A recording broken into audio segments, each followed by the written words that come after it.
Bonjour, merci de me donner l'occasion de présenter ici quelques travaux en cours sur cette question qui est très intéressante et j'indiquerai pourquoi du point de vue de l'historien.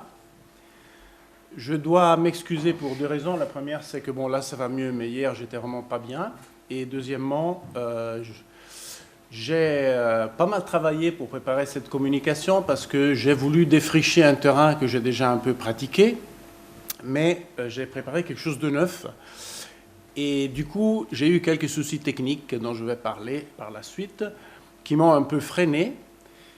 Ça, vous ne le verrez pas trop, mais les slides, en revanche, ne sont pas tout à fait aboutis. Donc, ça sera un peu de l'improvisation, mais le but est de poser la question, de partager cette réflexion à partir de mon expérience, en tout cas, de l'expérience que nous avons au pôle Histoire numérique et des travaux du laboratoire de recherche historique Rhône-Alpes et des interrogations qu'on peut avoir au sujet, effectivement, des données, et dans ce cas, de données issues en particulier de la Bibliothèque nationale de France. Donc c'est de ça que je vais parler. Des données qui décrivent les références bibliographiques des ouvrages conservés et qui décrivent également les auteurs de ces ouvrages. Là, je cite le site databnf.fr, la présentation. Il y a donc eu, depuis quelques années, et puis récemment, disons il y a 2-3 ans, ont été ouverts des points d'accès plus direct sur les données, donc il y a eu une volonté de rendre accessibles ces données-là. C'est-à-dire des données qui décrivent des ouvrages et des données qui décrivent les auteurs, les notices d'autorité. Après, il y a aussi d'autres données qui sont liées, c'est un vaste monde qu'il faut apprendre à découvrir, à connaître.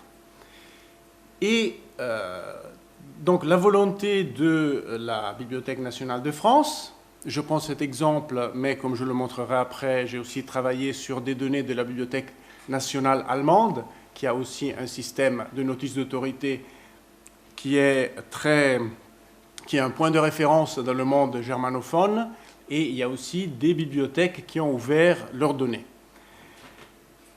Donc, la finalité de cette opération est de rendre accessible, comme le dit ce texte que je cite, c'est donc une citation, désolé j'ai oublié les guillemets parce que les slides ils sont faits un peu rapidement, excusez-moi, mais enfin c'est la présentation sur le site DataBNF. Il y a un aspect technique qui est celui de se positionner dans ce qu'on appelle le web sémantique ou le web des données et avec une logique d'ouverture de ce qu'on appelle les linked data. Cette volonté, donc, à partir des standards mis en place par le consortium W3C, de publier les données dans des formats interopérables. L'autre aspect est celui de la licence, et avec laquelle ces données sont mises à disposition du public. Et dans ce cas, il s'agit donc de la licence Etalab, qui permet une réutilisation libre, y compris commerciale, des données, en mentionnant la source. Donc, je m'empresse de mentionner la source des données de la BNF que vous allez voir, ces données qui sont issues de data.bnf.fr. C'est l'obligation que j'ai dans ce cas-là. C'est vrai que, globalement, on peut se poser la question de ce dialogue des données, et je vais revenir là-dessus tout de suite. Une fois qu'on a compris à peu près quel est l'objectif de la BNF et quelle est la licence des données, il faut comprendre les données. Donc il faut savoir à quoi on a affaire. Et ça a été dit ce matin, donc je ne me réfère pas, parce que c'est déjà court, le temps est parti, je vais essayer donc de tenir mon discours. Je me excuse aussi parce que pour certains ce sera trop technique, pour d'autres trop peu technique. Voilà, c'est un positionnement d'historien dans le monde digital. Voilà, comme vous l'avez dit ce matin, on est des définitions des données qui sont complexes, enfin variables, variété de définitions. Moi, je me situe, vous verrez vous-même où je me situe. Donc, si je souhaite, en tant qu'historien, utiliser ces données, le premier recueil, si on peut dire, c'est que je dois comprendre le modèle des données, puisque toute donnée est produite à partir de modèles. Ma définition personnelle de la donnée est une connaissance exprimée informatiquement grâce à un modèle. Le modèle a permis d'avoir ce qu'on appelle des données numériques à partir de connaissances non numériques, analogiques. Donc là, il y a un modèle. Et c'est un mélange entre le FRBR, qui est un modèle d'interopérabilité des données des bibliothèques, avec des ontologies qui sont des modèles, manières de modéliser les données utilisées dans le web des données, telles faux, friend of a friend. Après, il y a du FRBR, il y a une partie d'ontologie maison. C'est un patchwork d'ontologies qui ont été utilisées. Donc, si vous voulez utiliser ces données, il faut se plonger dans ce monde. Alors, pourquoi je vous propose ce parcours? 2 minutes de contextualisation. Comme ça a été dit en entrée avec mes collègues, nous avons depuis maintenant 8 ans un projet de mutualisation des données. L'idée, c'est que les chercheurs, à la place de travailler individuellement, ils travaillent, vous voyez le petit chercheur qui travaille, met ces données sur des serveurs et les mutualise. Après, qu'est-ce qu'il veut en faire? Il veut, d'une part, les exploiter, et d'autre part, il veut les rendre accessibles sur le web. Donc, les données de la recherche, je donne le contexte, les données de la recherche dans ce projet sont susceptibles d'être publiées, d'être rendues accessibles par le public. On a des sites de publication qui publient une portion des données. Donc là, c'est des données lisibles. C'est comme si vous allez sur le site de la BNF et vous lisez les notices d'autorité. Des données lisibles qui sont là. On a aussi un aspect de reconstitution, donc de données spatiales, de reconstitution de territoire. Et donc, la question qu'on peut se poser est comment rendre interopérables les données de la recherche avec les données qui existent. Et là, pour contextualiser toujours, j'aimerais mentionner une petite expérience que j'avais faite il y a quelques années en utilisant les données d'un catalogue du réseau de la Bavière, qui en fait est bien plus large que la Bavière, qui met à disposition également des données du même type que celles de la BNF. Et pour m'amuser, j'avais récupéré tous les ouvrages de langue italienne publiés après le congrès de Vienne jusqu'au début de la Première Guerre mondiale, pour avoir une période un peu homogène. Et puis j'avais essayé de les projeter sur nos données spatiales, où on a une étude de l'évolution des États en Italie, ce qui permet ensuite, avec des technologies de systèmes d'information géographique, de compter les effectifs de publication de livres par lieu, comme vous le voyez là, mais également par territoire. Et donc, on peut étudier des phénomènes. Et donc, la question que je me pose comme historien dans ce contexte est, est-ce qu'il y a une utilité dans ce type d'approche? Est-ce que je peux tirer, en tant que chercheur, de ces données qui existent de ce type-là, qui ont aussi un certain volume, est-ce que je peux en tirer des connaissances utiles pour moi? Et dans le contexte du projet Simoji dont j'ai parlé aussi, est-ce que je peux croiser, aligner, rendre interopérables les données que je produis en tant que chercheur, qu'un groupe de recherche produit d'un côté, et celles qui sont disponibles sur le web des données de l'autre côté. C'est donc dans cette phase expérimentale que je me situe.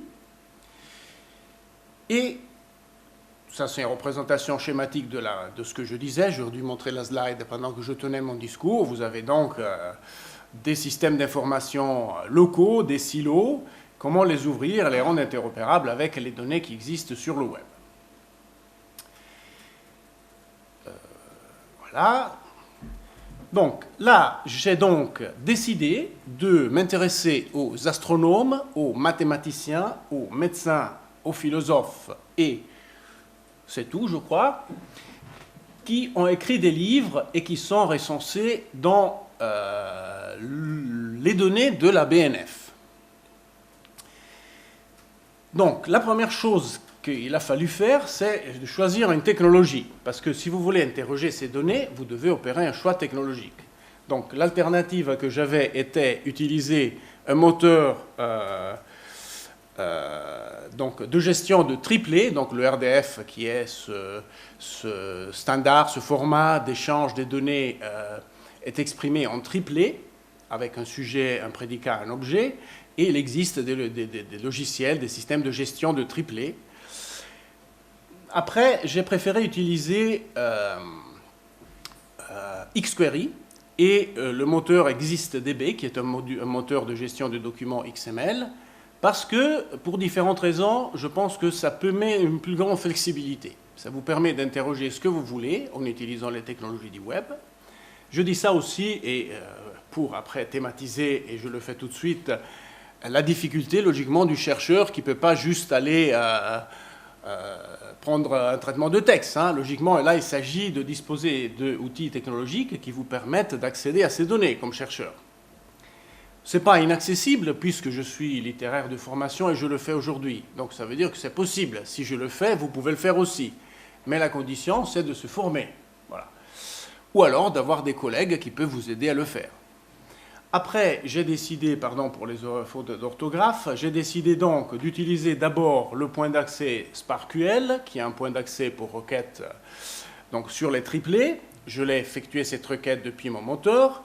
Et là, j'ai récolté 4900 à peu près notices qui, dans la notice, contiennent la mention de mathématiques, mathématiciens, astronomes. Pourquoi? Parce que je m'intéresse aux relations entre les disciplines au XVIe, XVIIe siècle. Et donc, je me suis dit, si moi-même je dois à la main aller chercher tous les représentants de la discipline, les mettre dans la base de données petit à petit, jour après jour, je commence aujourd'hui et je ne sais pas quand je finirai.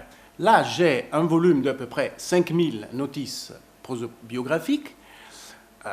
Après, il faut voir ce qu'elles contiennent, que je peux récupérer. Et est-ce que cette opération m'apporte quelque chose comme chercheur? Après, donc, il y a eu une série d'opérations pour aller compléter un peu ce jeu de données d'une manière ou de l'autre. Je vous passe les détails. Et du coup, l'avantage des données de la BNF, c'est qu'elles sont reliées à ce qu'on appelle le VIAF, le VIAF, qui est un grand répertoire virtuel d'agrégation de données de plusieurs bibliothèques nationales et autres. Et donc, si vous vous reliez à la BNF, après vous pouvez faire un saut vers le VIAF, et après vous avez accès à tout ce que vous voulez, de DBpedia à la bibliothèque allemande, etc. Je mentionne ça pour expliquer qu'on est dans un univers de link data, et donc dans un univers de link data, on peut naviguer où on veut, éventuellement aller piocher ailleurs l'information qu'on ne trouve pas à la BNF. J'ai non seulement donc récupéré les notices d'autorité, donc concernant les personnes qui ont été auteurs de livres, mais j'ai également récupéré les données bibliographiques concernant ces personnes, en sélectionnant les livres dont ils sont auteurs. Et je parle de manifestation, donc je parle de récupération des données bibliographiques. J'ai pris les manifestations, ça c'est le langage FRBR, et effectivement, dans le modèle de données que je montrais avant, c'est un choix qui a été fait à la BNF. Quand vous cherchez manifestation, vous trouvez la référence bibliographique du livre qui dit titre, auteur, date, lieu de publication, etc. Après, se pose à moi et à ceux qui veulent pratiquer ce genre d'approche la manière de construire un mélange entre ces différentes notices. Là, je me suis adressé à la TEI, à la Text Encoding Initiative, et j'ai réécrit mes données au format TEI, tout en englobant les parties que j'avais déjà sans les réécrire, parce que je peux ajouter des métadonnées. Parce que comme chercheur, je veux savoir quand j'ai fait l'opération, d'où vient ce que j'ai là-dedans. Donc la TEI me donne des métadonnées sur les données que j'ai piochées quelque part. Donc j'ai fait ce travail, et donc du coup je me suis mis à explorer les données. Alors, succès, déception, déception.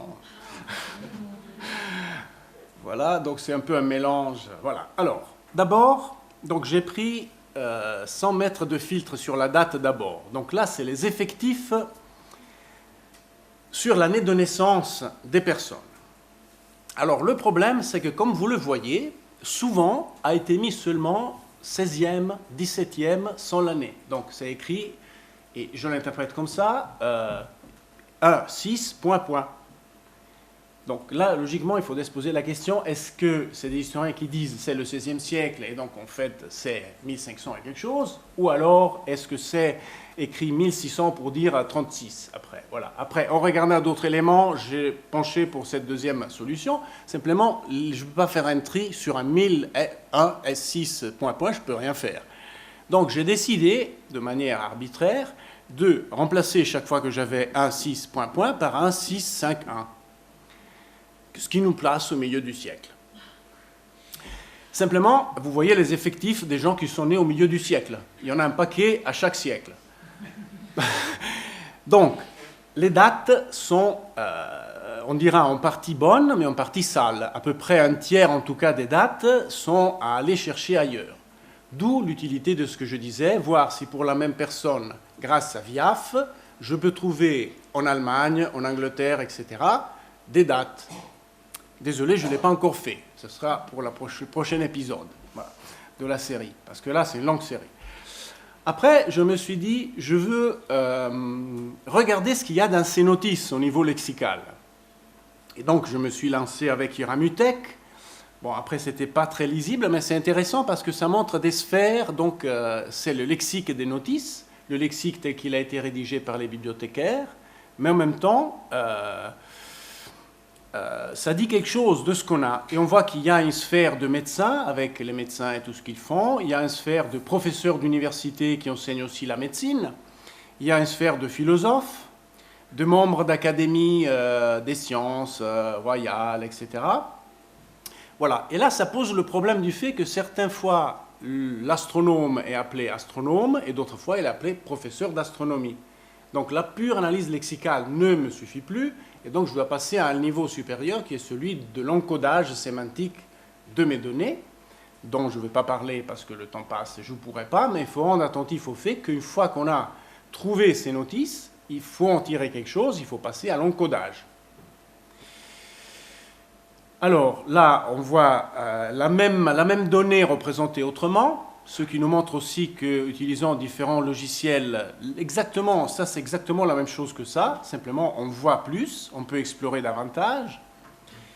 Là je suis passé aux livres, les dates de publication des livres, sachant qu'à peu près la moitié des livres a été publiée avant 1800 et à peu près la moitié des livres après 1800. Mais comme mes gens sont tous nés au plus tard en 1750, vous me direz, soit ils sont affectés de certaines longévités, soit c'est des rééditions de leurs œuvres postérieures, ce qui fait qu'il y a des éditions modernes d'auteurs du Moyen-Âge. Donc, autre problème à régler, si je vais compter ça, je vais exploiter, il faut que je sépare ce qui était publié à l'époque, si c'est ça qui m'intéresse, du reste. Donc là aussi, tri et à volonté. En plus, les dates ne sont pas propres, enfin c'est assez compliqué, ça ne s'utilise pas comme ça. Voilà, après là aussi dans l'analyse linguistique, vous avez un autre problème, c'est qu'avant j'avais des notices en français, donc j'ai pu appliquer la lemmatisation et éliminer toutes les particules, les articles et compagnie. Ici, malheureusement, dans les titres des livres, j'ai plusieurs langues. Donc ce qu'on voit d'abord, c'est les sphères des langues, qui nous donnent aussi une image, les points sont proportionnels à l'effectif par mot. Donc là, vous avez les livres en latin. Là, vous avez les livres en allemand. Donc à la Bibliothèque nationale allemande, sur ma population, il y a très peu d'ouvrages publiés en allemand. Ce qui nous incite, pour la même population, à aller chercher du côté de la Bibliothèque nationale allemande. Si on veut faire l'histoire de l'astronomie du XVIIe siècle, on ne peut pas se limiter à la Bibliothèque nationale française. Il faut passer par le VIAF et aller partout.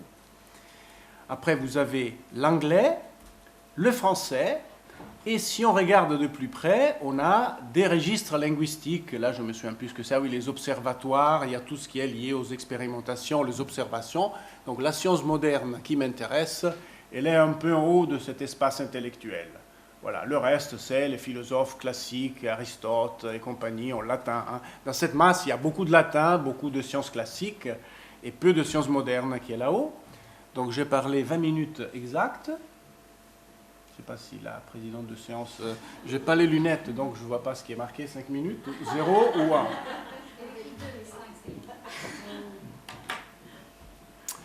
Voilà. Et donc, du coup, si on veut avancer, il faut passer à l'encodage. Donc, il faut aligner, chercher des ressources avec un identifiant et aligner ces ressources.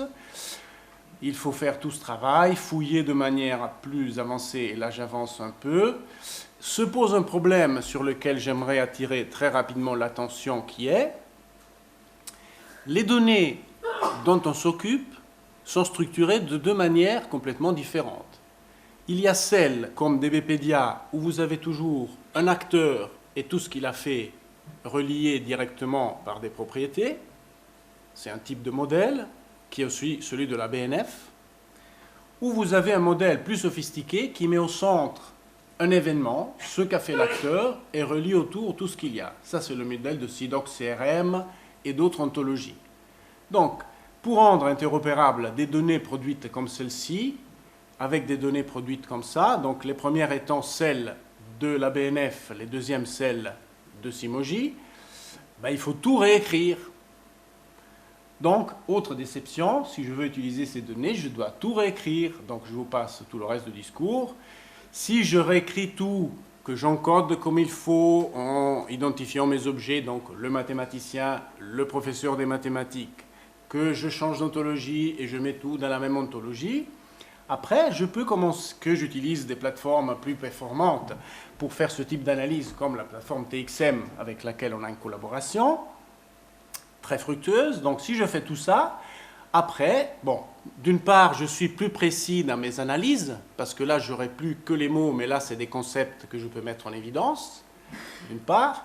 Et surtout, et j'y arrive peut-être et ça sera la fin, voilà, si j'ai transformé mes données textuelles en données structurées, parce que ça, c'est aussi un saut qualitatif important, donc je n'ai plus que des textes qui me disent c'est Paris, c'est Rome, n'est-ce pas? Dans le texte, vous lisez Rome. Mais après, s'il faut le placer sur une carte, il faut passer par un géocodage. Donc, si vous avez effectué cette opération, vous pouvez vraiment fouiller dans les données. Ça présuppose tout ce travail. Et peut-être découvrir des phénomènes par rapport, par exemple, aux enseignements. Où est-ce que sont distribués les enseignements de vos acteurs que vous avez dans vos notices? Et éventuellement calculer des distances entre le lieu de naissance et le lieu d'enseignement. Voilà. Ça, c'est ce qu'on peut faire.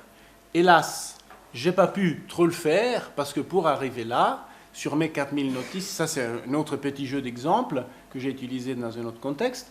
Dans mes 4000 notices, 4000, presque 5000, le travail de nettoyage est extraordinaire qu'il faut consentir. C'est-à-dire, pour en tirer des données structurées susceptibles d'être utilisées, je dois faire pas mal de travail. Voilà. Je vais le faire parce que ça m'intéresse, mais avant de faire ce travail, je vais croiser avec d'autres bibliothèques, et donc on synthèse. 3 points peut-être dans cette conclusion. Nous avons des données qui sont mises à disposition par les bibliothèques nationales sous forme de notices d'autorité et de métadonnées, comme je les appellerais, des biens conservés. Je pense qu'elles sont utiles pour la recherche en histoire. Ça, c'est le premier point. Deuxièmement, il y a des limites dans ces données. Ces données, comme on l'a vu dans ce cas-là, peut-être d'autres données seront mieux faites, ne sont pas été produites dans cette logique. Elles sont exposées un jour par décision, mais elles méritent un nettoyage. Donc, d'emblée, en premier niveau, en première approche, même si vous apprenez à fouiller, faire du SPARQL, aller chercher, vous ne pourrez pas directement en faire quelque chose, parce qu'elles ne sont pas propres. Donc, elles sont utiles virtuellement, elles sont riches, elles sont nombreuses, mais virtuellement, elles ne sont pas utilisables. Après, à ce stade, interviendraient mes collègues spécialistes de fouille de données, qui pourraient peut-être me donner un coup de main avec d'autres technologies que celles que j'ai utilisées qui sont assez rudimentaires pour trouver plus. Ça m'intéresse aussi comme dialogue dans d'autres contextes, parce que les données sont là, elles sont sales, mais peut-être avec des moteurs d'indexation et autres, on peut en faire quelque chose. Voilà. Troisièmement, si je veux quand même en faire quelque chose, je dois nettoyer, je dois recoder, je dois penser des modèles, Donc c'est tout un processus qui est possible, qui à mon avis est intéressant parce qu'il y a un capital qui est présent dans ces données-là, mais comme la donnée est un univers complexe et riche, j'espère de l'avoir montré, ça ne va pas de soi. Voilà. Merci.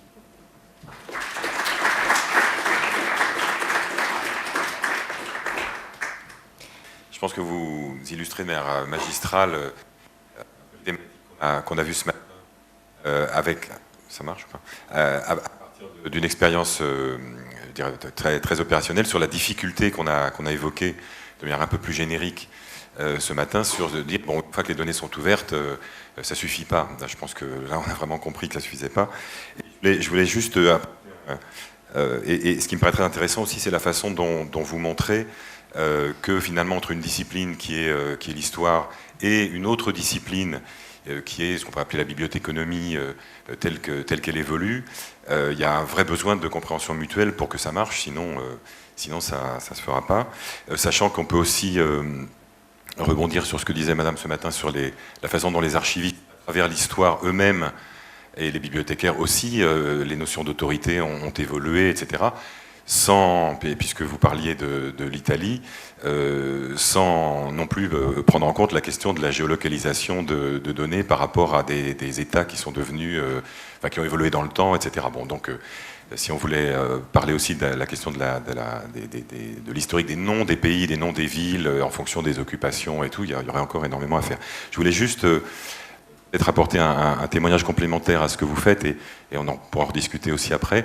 Moi, je participe à un projet ANR là, qui s'appelle Dorémus, sur la question des données musicales, et on travaille avec 3 organismes qui sont donc la BNF, avec les gens justement de Data BNF, la BNF, la Philharmonie de Paris et Radio France. Et ce qui est très intéressant, c'est que alors les catalogues sont un petit peu différents. L'idée est de regrouper les catalogues pour en faire une exploitation avec toutes les technologies que vous avez évoquées. Donc il y a 2 labos informatiques dans le consortium, etc. Et ce qui est très intéressant, c'est de voir que par rapport à un même objet, qu'à un moment donné, cette manifestation dont vous parlez, qui est un disque de quatuor de Mozart enregistré par je sais pas, le quatuor Bush dans les années 40, la manière dont c'est décrit dans les 3 institutions n'est pas la même. Enfin, il y a quelques constantes qui vont être que, évidemment, c'est toujours Mozart, mais pour le reste, il y a énormément de variantes. Donc il y a un énorme travail déjà à l'intérieur sur ce même domaine, d'alignement de ces données qui est en train d'être fait, et sur une base qui est justement FRBR-OO, c'est-à-dire la fusion, en quelque sorte, enfin, le rapprochement de FRBR et SIDOC-CRM. Mais voilà, et juste pour dire que rien qu'entre 3 institutions qui travaillent sur le même objet et qui décrivent les mêmes choses, il y a c'est pour ça que je parlais du contexte ce matin, entre les gens qui font de l'émission radiophonique, broadcast, les gens qui font du patrimonial comme la BNF, et les gens qui font du pédagogique comme la Philharmonie de Paris, il n'y a pas la même manière de décrire les mêmes objets parce que les objectifs institutionnels sont différents. Donc voilà, enfin, je pense qu'il y a vraiment beaucoup de choses à croiser avec ce que vous dites. Merci. Je vais faire une remarque juste très rapide sur la remarque qui m'a beaucoup plu dans la présentation, de dire, de rappeler que vous êtes de formation littéraire et que vous utilisez des outils techniques et que c'est possible. Parce que c'est pas évident du tout. C'est pas forcément évident pour nous, pour les gens d'une discipline qui est plutôt littéraire. Et souvent, on a un espèce de déficit, pas de légitimité, mais espèce de déficit de se dire il va falloir que j'apprenne, je ne sais pas faire. En fait, si c'est possible, et le marteler, et le rappeler, c'est une bonne chose. C'est possible, il y a plein de moyens d'apprendre. Il y a plein de gens qui sont disponibles pour aider à s'approprier des outils. Donc voilà, j'appuie cette remarque-là parce que je la trouve tout à fait pertinente. Et voilà, il faut s'en saisir de ces outils et c'est possible d'apprendre. Je vais juste peut-être rebondir une minute si j'ai le droit. Je ne sais pas si j'ai le droit de... pour dire que ce que j'ai montré, logiquement, demande une certaine préparation en amont, on dira. C'est assez complexe. Mais ce que j'ai testé dans un TD de master cette année, c'est d'utiliser le point d'accès SPARQL de la BNF parce qu'il y a une partie de ce que j'ai montré qui est accessible, à mon avis. Moyennant qu'on sache utiliser un tout petit peu R, faire une petite requête, éventuellement la copier-coller, la comprendre, enfin, même un tableur suffit en soi. il y a beaucoup de choses qu'on peut faire, qu'on peut rendre déjà accessibles. Ça peut être un terrain d'expérimentation. Donc ces données accessibles peuvent être aussi utiles au titre de terrain d'expérimentation. Voilà, et si ça vous intéresse, j'ai un petit wiki de ce TD que je peux vous communiquer, qui est public, hein, donc, où vous pouvez aller voir comment on peut jouer avec ces données pour apprendre justement ce que c'est que la donnée, toutes les problématiques liées au fait qu'elle est plus ou moins structurée, sous forme textuelle ou pas, etc. etc. Bonjour, merci. À côté des projets de recherche comme celui décrit autour de Radio France, le Philharmonique et la BNF, est-ce qu'il existe des consortiums entre les sciences sociales, les sciences dures et d'autres partenaires pour travailler justement à des standards sur les métadonnées? Ça a été mentionné, effectivement, disons ça, c'est si on part de standards de métadonnées, effectivement, bon, on pourrait dire que FRBRO, effectivement, peut-être la synthèse actuelle qui ira prendre donc, ce mélange entre... Parce qu'il y a deux mondes qui se rencontrent, en fait, dans ce domaine, d'après mes connaissances. Il y a le monde des bibliothèques, après, il y a le monde des archives, où il y a aussi des standards, et après, le monde des musées. Et... La préservation des biens muséaux est plutôt donc, à l'origine de la mise en place du standard qui est norme ISO SIDOC CRM. Et les bibliothèques, bon, il y a aussi le MARC et Unimarc et tout ce monde. Voilà. Et donc ça, au niveau des standards, c'est plus que des organisations, disons, locales. C'est plus des questions d'un niveau encore plus grand. Comme aussi l'autre aspect que j'ai un peu évoqué, le fait de relier les auteurs de livres, par exemple, de toutes les langues présents, dont des données sont présentes dans toutes les bibliothèques nationales, ce qui se fait à plusieurs niveaux, depuis le SUDOC pour le monde universitaire, avec les IDRF, qui sont des identifiants, passant par la BNF, le VIAF, les ISNI. Donc c'est tout un vaste océan. Logiquement, on ne peut pas, dans une réponse de 10 secondes, donner... donc ça, c'est un aspect, celui au niveau. Après, ça me permet de rebondir sur ce que vous disiez aussi à l'instant. Je pense qu'au cœur de ce que je fais, ce que vous voyez en œuvre, c'est un système d'information. C'est-à-dire, on doit penser un système d'information si on veut faire ce type de travail. Et ça, c'est quelque chose de complexe, de riche, à plusieurs facettes. Et nous, ce qu'on a essayé de faire localement à Lyon autour du projet de Simoji, c'est déjà de créer un système d'information à un niveau, disons, local, pour que les historiens puissent mutualiser entre eux déjà des données, ce qui est déjà une expérience intéressante, qui n'a pas le même niveau d'élévation. Hein, mais... Et puis maintenant, on essaie de voir comment rendre ça interopérable avec d'autres silos de données. Ça, c'est une autre échelle. J'ai une deuxième question. Est-ce que vous pensez que l'espace et le temps peuvent être les deux points de repère à minima pour construire des standards macro, enfin des métadonnées les plus macro possibles? Comment dire, taguer avec des repères spatiaux géographiques et temporels. Ce serait la base. Oui, l'espace, le temps, moi je dirais que les connaissances, si on prend on peut dire que les connaissances qu'on exprime, en tout cas en histoire, comme le fait que quelqu'un est né à tel endroit, ou que telle personne a rencontré telle autre personne, ou que telle personne a écrit une lettre à telle autre personne. Donc, toutes ces connaissances mettent en relation des objets. Il y a des relations entre objets, donc il faut penser ces objets qui sont les personnes, les lieux, etc. Et puis les mettre en relation, et ces relations sont situées du point de vue de l'historien, hein, parce que ça, c'est chaque discipline après à sa manière de voir. Mais ces relations sont situées dans l'espace et dans le temps. Voilà. Donc, si on décrit ça, on a un regard qui permet de fonder un système d'information cohérent. Voilà. Après, le dire, c'est facile, le faire, il faut le faire. Merci. Oui. La notion d'événement qui intervient dans le modèle FRBR-OO, c'est-à-dire on s'est aperçu qu'il était finalement difficile de distinguer, si on prend une œuvre musicale et on dit, bah oui, elle a plusieurs types de manifestations et d'expressions, ça peut être un disque, ça peut être un concert, ça peut être... Et donc du coup de réintroduire l'événement pour dire, en fait, il y a une séquence de choses qui se suivent. Il y a un moment donné où elle a été composée, ensuite il y a un moment où elle a été pour la première fois exécutée en public, et puis et pendant des siècles ça a été ça. Et puis depuis, effectivement, la phonographie, on sait qu'on peut enregistrer une première fois, refaire. Voilà, elle a pu être ensuite. Donc là, il y a vraiment, moi, ce qui me frappe quand je vois les travaux des collègues dans ce projet qui travaillent sur la modélisation, c'est la façon dont ils réintroduisent justement l'événement. Ça fait peut-être écho au workflow, à la question sur le workflow de ce matin. C'est des cycles au cours desquels il se passe des choses, et ça permet de voir des traces produites, là en l'occurrence en termes d'objets documentaires, mais ça permet de retracer ça dans le temps. Donc ça, c'est un élément de réponse. Et peut-être, enfin, voilà, puis sur votre autre question, j'avais aussi l'idée que ce qui peut rapprocher éventuellement les... Alors, sciences dures, c'est peut-être des questions de technique. Je prends l'exemple d'Oremus, là on travaille uniquement sur les questions de métadonnées, mais il y a des laboratoires scientifiques qui travaillent sur l'identification de la musique par le signal. Donc de pouvoir effectivement reconnaître des types musicaux uniquement par des questions de variation de signal. À un moment donné, ça peut être très intéressant de rapprocher les deux approches pour dire qu'une approche par finalement en quelque sorte le contenu de la musique et une approche par purement physique, hein, ce sont des physiciens, peut-être ça peut être fructueux, je ne sais pas, mais voilà, c'est...